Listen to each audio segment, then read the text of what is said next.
touching story of a mother's love. September 19, 2010 at 11:59 a.m. My mom only had one eye. I hated her. She was such an embarrassment. My mom ran a small shop at a flea market. She collected little weeds and such to sell. Anything for the money we needed. She was such an embarrassment.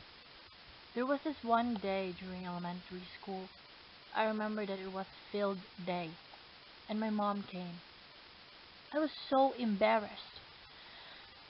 How could she do this to me? I threw her a hateful look and ran out. The next day at school, your mom only had one eye? And they taunted me. I wish that my mom would just disappear from this world, so I said to my mom, Mom, why don't you have the other eye?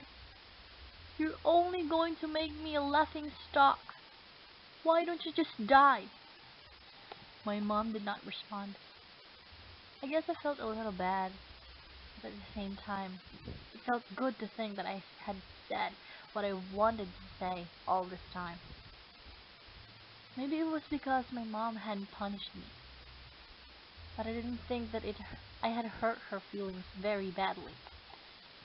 That night, I woke up and went to the kitchen to get a glass of water. My mom was crying there, so quietly, as if she was afraid that she might wake me. I took a look at her and then turned away. Because of the thing I had said to her earlier, there was something pinching at me in the corner of my heart. Even so, I hated my mother who was crying out of her one eye. So I told myself that I would grow up and become successful because I hated my one-eyed mother and our desperate poverty. Then I studied really hard. I left my mother and came to Seoul and studied, and got accepted in the Seoul University with all the confidence I had. Then I got married. I bought a house of my own. Then I had a kid, too. Now I'm living happily as a successful man. I like it here because it's a place that doesn't remind me of my mom. This happiness was getting bigger and bigger when someone unexpected came to see me. What? Who's this? It was my mother, still with her one eye. It felt as if the whole sky was falling apart on me. My little girl ran away, scared of my mom's eye. And I asked her, Who are you? I don't know you. As if I tried to make that real. I screamed at her, How dare you! You came to my house and scared my daughter! Get out of here, now! And to this, my mother quietly answered, Oh, I'm so sorry. I may have gotten the wrong address. And she disappeared. Thank goodness, she doesn't recognize me. I was quite relieved.